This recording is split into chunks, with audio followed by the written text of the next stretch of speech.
Warning: Tattness TV may contain coarse language and mature themes that may not be suitable for children. Viewer discretion is advised.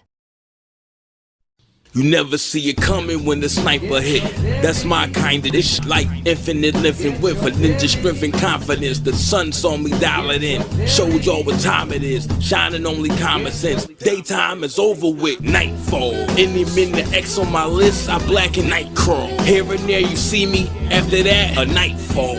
On his own sword, you better come in accord with I'm striking with you flat. See, I don't sense the like of it. Anything can happen when you live. Engineered to thrive, survivors in 9 to 5. 5 out of 9, you out of a job though. You think I'm pie made now? See me at 5-0. Tattness TV starts now. Tattness TV is brought to you by McDonald's Bathroom. Come on in and take a McDump. Do you guys have a Dollar Tree up there? You know it. Only the best for Canada. We are the pinnacle of sophistication, my guy. Is it like called like Dollar Looney, or is it still Dollar Tree? No, it's Dollar Tree, you ignorant slut. It never fails. Like when someone wants you to do media things, never fails that they hit you on like that weekend when you got personal things going on that need your undivided attention. And then of course, right? As per usual, that's what happens. I know your significant other is like very, very understanding about all of it. You know, like I know she's a very cool lady.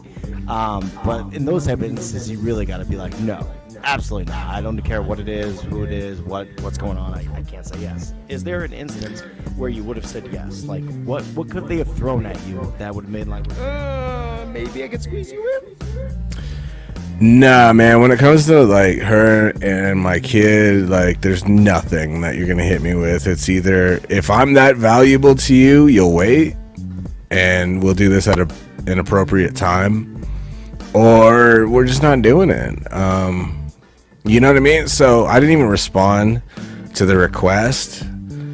It was a request for like a magazine interview and whatever, just, you know, another one that, and it's like, all right, cool, I'll do it at some point, but it ain't gonna be today. You know what I mean? Like, I mean, unfortunately, I don't, brother. You gotta. The thing that you like, I love that you forget it, but you tend to forget it, or at least like talk like you don't realize it, that you are still to this day far more famous than I've ever dreamt about being. So it's more like, you know, you're like, oh, I turned on the magazine. I'm like, a magazine want to talk to you? Like the last time a magazine wanted to talk to me, they were like, so let's hear about this dog. I'm like, no, end quote. But yeah, I don't get asked to be a magazine. So I probably would have been like at my grandmother's funeral, and they'd be like, we want to talk to you about a penny you found on the ground. I'm like, yep, totally, I gotta go. Sorry, guys. Duty calls. I was like, no way. But that's just me. I'm also not a good grandson either. It's okay. She won't care. It's like grandma cares. my God, dude.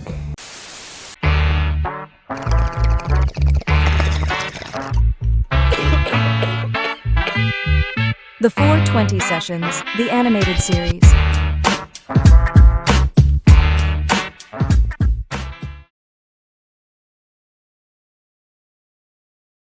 So that'll conclude the segment of the show that I call Mixed Martial Sharts. It was so gross. It smelled like a dead animal being clubbed with another larger dead animal. It was fucking disgusting. And wait a few minutes until you can barely breathe. Ring the bell because there's nobody at the desk. And behind the desk, man, this fucking door opens, and this head comes out at like waist level and says, I'll be right out, and then you just know that she realized that she had to drop something particularly unruly that day, and decided to do it out of the house, out in public, and making it someone else's problem. And it's so gross. You know, I get it. I do, and I know, please people, do not email me. with a link to the book Everybody Poops, okay? I get that. But here's some fucking literature for you. How about this book? How about Horton Here's a Courtesy Flush? That would be greatly appreciated. Years ago in college, renting this house, and they're selling the house. And I finally reached a deal where I decided to move out, and, you know, even though my lease was still intact, we reached an agreement. So, without notice, I'm outside in the driveway, having a beer, shooting the breeze, and the real estate agent comes by and says, hey man, I know there's no notice, but this woman lives down the street and is a potential buyer. Would you mind if she took a quick look at the house? And I said, man, go ahead. I don't care. You know, at this point, I reached my deal. I don't really care. And so they go in the house, and maybe 10 minutes later, they come out, and she doesn't seem all that interested. And she used the bathroom when she was in there, and that's fine, dude. But my ex goes upstairs to check herself out in the mirror, fix her hair, do whatever it is, you know. And she comes down, and she's like, are you kidding me, dude? You need to go upstairs. And I'm like, why? Oh, God. And she's like, just do it. If I had to see this, you have to see this. Oh, man. So I go upstairs, not knowing what the hell to expect. And something's awful, you know? Something just punches you right in the mouth. And it's like, are you kidding me? And I look down, and this chick left, like, what I can only describe as it looked like someone dropped a meatloaf in my toilet. Fuck. And the water was, like, pink from blood. And I was like, ugh, what the hell? And my ex was like, right? Like, did she just straight up take a period dump? And, like, give birth in our shitter? And I'm like, who does that? I will say, ladies, you could probably agree with me, but we're disgusting. You're all sick, dude. We are. Like, women's public bathrooms, I've never been in a men's public washroom, but I can imagine they're probably a lot cleaner than ours. Women are nasty. Like, they'll leach poo in the toilet. Like, you know, like, oh my gosh, like, that's the one thing I hate when you need to use the bathroom. You go in, you open the stall, and so there's been times when I'm flat out just like, nope, turn right back out because there's a nice little brown baby Ruth in the toilet. Or big one, who knows? Maybe it's toddler Ruth. To make it worse, I mean, I get out here and I go to a grocery store. Hey, you want to talk about anal exorcisms? This was so brutal. I walk in, I'm using the mirror, and behind me the stall door's open and I see something really bizarre. So I turn around and the tank of the toilet has this open Bible and like all these religious pamphlets on it. Like, I don't know what in the blue hell you ate that you required help from the Lord to pass this beast, but holy fuck, dude. Start praying to the fiber gods because that was unsettling. And like, I felt bad for whoever that was. Oh dude. my gosh, you needed a divine intervention. Well, he probably needed like Moses to part his cheeks, man, because that was like, who's reading the gospel on the shitter, dude? And I'll tell you what, I remember when Tattness came to work for us down there at the propane place. That boy put the pain in some propane. I'll tell you, he can sell the hell out of some propane and propane accessories, and he can grill up a mighty mean steak too. I'll tell you what. You wanted to do trivia. Let's see how much you know about your boy's career. The first magazine article or interview that I ever was asked to do you have any idea who it was that wanted to interview me? Okay. I've mentioned it before because I gave them mad respect for like picking me of all people. So just a heads up, guys. I don't know. Did they get to see the first episode, the one that unfortunately didn't go well? No. That was a technical issue, unfortunately, with the platform, so we didn't see the light of day. And that was a fun show, dude. It was a fun show. Just so you guys know, Keith did a hot wing roulette. He asked me questions. If I got it right, he didn't have to eat the hot wing. If I got it right, he had to eat the hot wing. If I got it wrong, he didn't have to do anything. He got to ridicule me for being ridiculous. So he was using like a 6 million Scoville hot sauce. Right now, I'm rocking not a sponsor, but this is the Last Dab sauce. I think it's like a 3 million Scoville or some nonsense. Very spicy, very tasty. I did an interview way back in the day with Pete Curry. He's the guy who actually genetically bred the Carolina Reaper and the Ghost Pepper, and also I think Pepper X, which is the Apollo pepper. So he sent us a care basket just full of crap. This is one of the sauces. It's very, very spicy. I dipped a bunch of the hot sauce on here, so it's gonna suck. So now back to the vegetables you have to eat, because if you think for a second that I remember things about like that type of, oh my god, I'm gonna really hope it's Playboy, or it's gonna be Triple XL. Playboy, Triple XL, Playboy. Let's go Playboy. I mean, it was a Maxim magazine model. So Carmen Electra? No, Sherry Nelson, who she's from BC. She's an actress, a model, and so she hit me up and was like, "Hey, man, I was on her show. She was on my old show, and she was like, Michael Neely.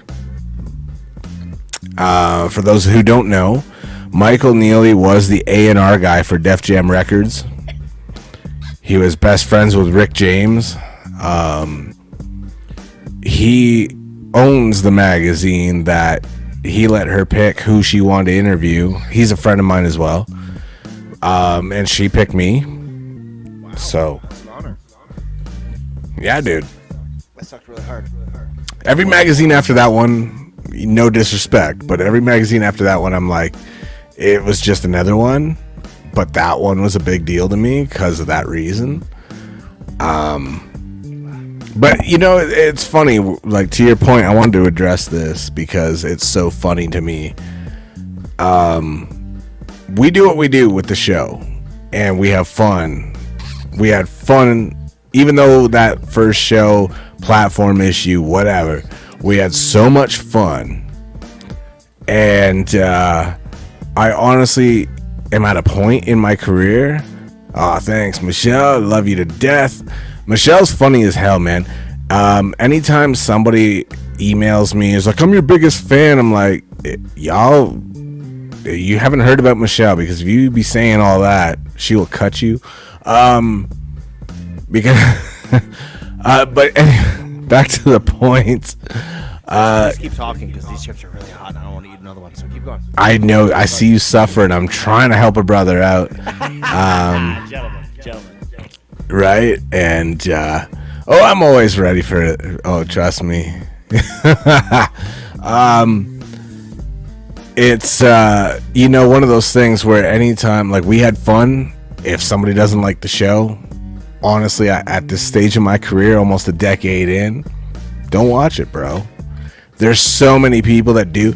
Shout out, by the way, before I forget, to Fort Worth, Texas, that has been just devouring Tattness radio content lately. It's like, I'm used to Houston and Dallas and all that, but Fort Worth, it's like they've caught on now, and it's been bananas, bro. So, like, I appreciate the hell out of that growth.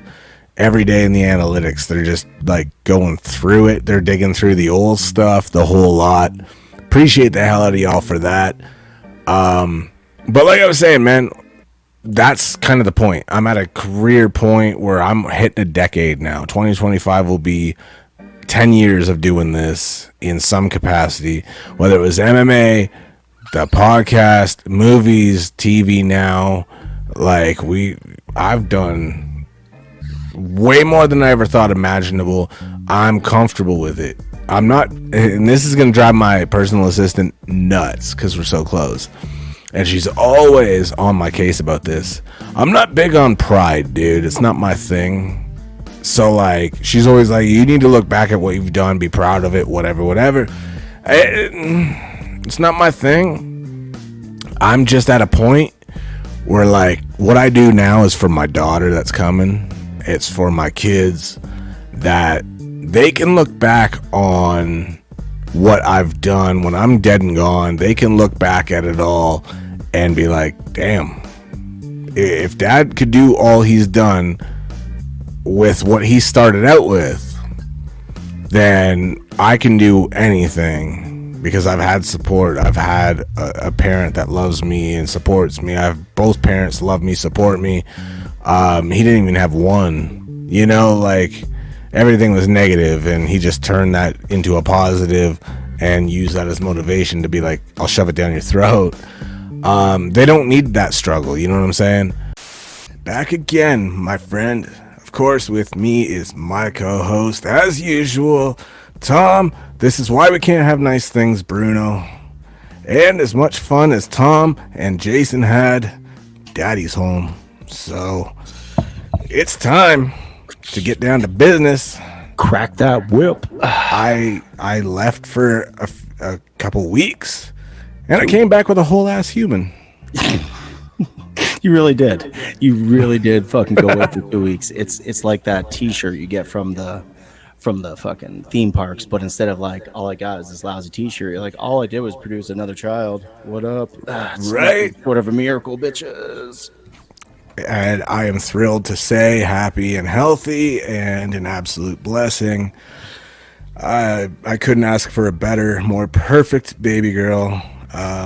I don't want to get too into that because unless y'all want to hear me sit and gush about my daughter for an hour and a half, I will. Don't make me do it. So that's awesome. Well, congratulations, guys. Like, thanks, brother. I was more than happy to pull my weight for once. It was scary being you. It was so scary. You guys killed it, bro.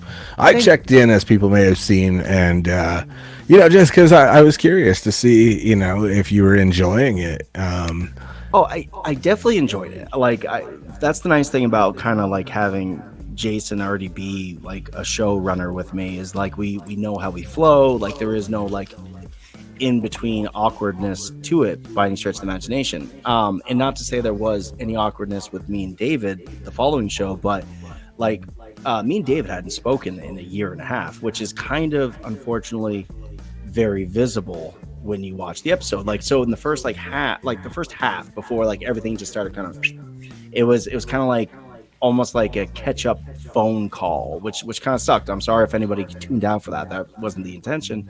It was just a mad dash to try to get something sorted out, which, not a big deal. But I was very grateful that both of them said yes to it, because it just made doing your job a lot harder. Except I don't remember that you ever have sound effects, and clearly I need to remind myself that you do, because they're there. I just don't touch them until the last 5 seconds of the show. I'm like, oh yeah, piss. I loved seeing you enjoy access to all my shenanigans. I'm like, it's like opening the toy box, and this man's a toddler that just saw everything and had at her. And I couldn't be more overjoyed about that. That was hilarious to me. I'm like, this fool is just having a great time. if it was up to him, he'd play the piss button at least like 50 times an episode. Right. Like, I thought, honestly, that's what the whole show was going to be, on loop. And it probably would have been our highest rated. If I couldn't get Dave to the second episode, I'd just play stuff over and over until I was laughing. If I were you, I would have been like, I'm interviewing R. Kelly, and every question you ask, that's the answer. That's fucking brilliant. That is the. This guy's got a one-track mind. Let me also like give props to my wife. My wife was in the background the entire time, waiting, almost like she was excited if it didn't happen, because she was watching me freak out and run around trying to find something. She's like, I'll do it with you, and I'm like, I will take that if I cannot get a yes. So like, just stand right there. And then eventually she's like, you find something? I was like, yeah. She's like, all right, fuck off now. And then she went and did it. I get worried though. Like, have you ever done, you've done shows with significant others at different times in your life. Like, do you get concerned about the repertoire, the kind of flow of that? You know each other, and they like very intimately, clearly. Did that ever concern you in your history of running a show, doing that? For me, the concern is always their privacy, because, like I said in the past on the show, when you were away, actually, I had to like tell fans, like, it's dope that you guys are that supportive and so into what I do, that you want to kind of know more on my personal level, but trying to add my wife on social media and things like that, it's probably not the move. She's not going to accept. I chose this business. She didn't. And at the end of the day, you know, I'm a public figure. I'm a target. I'm a fair game target. My family is off limits, bro. You know what I'm saying? Like, so. And this should be an example for that. Like we've had the talk. I think it was off camera where I was like, oh, I don't generally add my friends' significant others. And it was actually like you and Caitlin both were like, no, it's fine. Like fucking, you're not doing anything untoward. You're not using this for a negative. It's just this way we can actually communicate more effectively, Tom. Stop being a 1930s fucking boner and just fucking accept the friend request, you prick. Right. Like you and your family are family to me. So, I mean, I never even thought for a second that would be, you know, in any way weird. Yeah. I'm gonna spoil something here. In the coming shows, not sure which one yet, my boy Mick Strawn will be joining us because the streak has to continue. Every show I've ever had, Strawn has been a guest on. Mm-hmm. And I know at this point everybody damn well better know who Strawn is, because I guarantee you've seen his work, you know. Everything that we grew up with, like our whole childhood, is his resume. So it'll be awesome to have my brother Mick Strawn back on the show. I reached out, you know, in passing, and he was like, I'd love to do your show. I'm like, you always fucking do my shows. He's been on the radio show. He's been on the Halloween special for the radio show. He's been on the old. Yeah, see, I remember I set that up for you, and I was like, hey, I know a dude that, you know, you'd love to fucking talk to him. He does a great job. So, Mick, and anyone first of all, don't feel bad that you don't know who Mick is. But if you follow Keith, you should definitely know, because Keith is a big supporter of Mick, and Mick is a big supporter of Keith, which is fucking awesome. A lot of those times in these relationships, which are, you know, to be fair, I'm not trying to toot anyone's horn, but you're both celebrities in a way. You have the career that you have, and like you're a little bit more kind of like laid back with your career. But Mick, you know, for a long time, Mick was just pumping out movies and shit with people, and like being like balls deep in the industry. So usually when these type of relationships kind of happen, it's always one side or the other that's more supportive, that's, you know, more vocal, whatever it is. And that's not the case with you and Mick. I've seen him be a big cheerleader for you, and I've seen you be a big cheerleader for him. So it's a beautiful thing. Yeah, you know, it's funny with Mick. Like, when I met Mick to get him on the old show, he was literally the first guest on the podcast back in the day. I wasn't going to do guests, and then I hit him up, and he was happy to do it. And so I was like, cool. And then, like, 2 minutes later, he calls me out of nowhere, like, cold calls me. He's like, hey, I know you. And I was like, we've never met before, dude. And he's like, no, I mean, like, I know who you are. I know your work. I fucking dig what you do. And I was like, oh, shit. And we got to talking and had a great conversation. We were just like brothers immediately. Had him on the show, fucking brothers, you know what I mean? And then had him on the show several other times. And then the radio show thing, I transitioned over to that. And Halloween's coming, so I'm like, I know who to get. So I got him and Joe Castro on. Dig Ferris was going to come on, but he had prior, the time zone things, he had prior shit going on. But yeah, man, it was a fucking hell of a time. And then I hit him up for this show, and, you know, him and I were supposed to have a show together that we hosted together at one point. And we just never got around to it because he had a lot on his plate. I had a lot of mine. Movie wise, we both were doing a lot of shit. You know, such is life. But it's just cool that that's always there, you know. See what pops. Since you're so into that, I'll do you one better, and I will bring on Nick Benson as well, who did Tremors, and yeah, he worked on Nightmare on Elm Street 4 with Strawn as well. That's how they became close. He was a makeup artist for a Slipknot video. Yeah, man, he's done a lot, so you would love to pick his brain as well. He's been on the show before, too. I fucking love Tremors. That is in the top 10 horror films of all time. I would put Tremors up there. Just, yeah. What's wrong with wieners? What's wrong with hot dogs? Notice that colorful fish. I did. I didn't want to draw attention to it, because then she wins. I'm blind. I'm not, I'm specious. I'm blind to speciesism, motherfucker. I don't see fish. I love it. Little shout out to my boy here, Brad Pittman, who was, for the longest time, a supporter that I really appreciate. He had a show, so I became a guest on that. And now the first documentary about my life is on DVD. On his wall behind him, he has a celebrity wall thing where he has Kenny Aronoff's snare drum, my DVD, bunch of shit that you dropped the tone when you said my DVD. It was just that's regrettable. Of all the things, my guy, no, he's dope, man. Yeah, so he had said to me, he's like, hey man, you ever find yourself filming a movie in Atlanta, hit me up and you'll always have a place to stay and all the food you could want.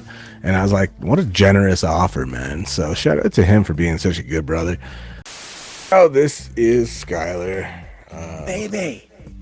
Hi, baby. I love you so much. Does say she still something. Have that something. baby smell? Oh, yeah. The mic is in her face, but Hello. she doesn't want to talk. Not at all. She was just eating. She's like, I am ready for a nap. Oh, look, she just opened her eyes up, though. Yeah. I applaud you guys. I really do. Like, first of all, gorgeous little girl right there. Skylar, you're adorable. How old are you, Keith? Remind me again. 41. 41. How old's Kaylin? 31. 31. Wow, look at you, cradle robbing motherfucker. No, she's a grave digger. She's a grave robber. Like, let's be real. She's the crypt keeper, Tom, and she took me from my crypt. That's right. You guys, snatched my corpse up. That's so beautiful. I hope it's on a sweatshirt. Got me bone. You're 41. She's 31. You guys are like having a kid and raising them at this age is just like when I had my kids in my mid-20s and my early 20s. Like it was so much. Like it was just so much work and so much energy, and there was nothing you could focus on ever except them. Which I'm not saying is a bad thing. That's the nature of being a parent. So like imagining being the age I am right now and trying to have a kid, I'm just like, I'm exhausted thinking about it. So you guys are just beautiful. I appreciate that. And I'm going to need that moral support because, bro, she wants a boy.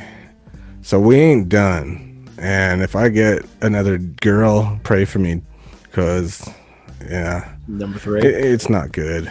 It's not good. The threats are real. All of a sudden I'm like, blink twice if you're in trouble. She's watching Snap right now, Tom.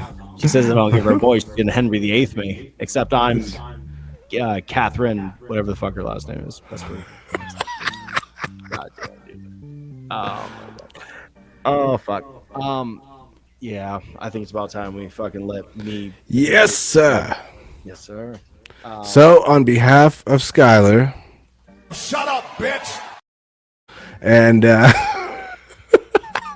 wow, she's already talking. How beautiful. And doing great imitations of The Rock. She is a career.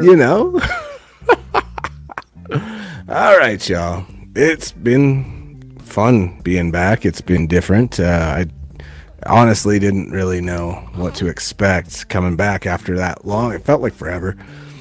Weird watching my own show. And not being on it, but you guys killed it, and I'll be back. And I figure Skylar will make a one-time appearance for privacy's sake, of course. Once she's a little more distinctive in her features, I will not be putting anything out there. So that being said, it's been a blast, brother. Love you back. Yeah, thanks, man. So let's get to the end of it then. We'll catch y'all next week.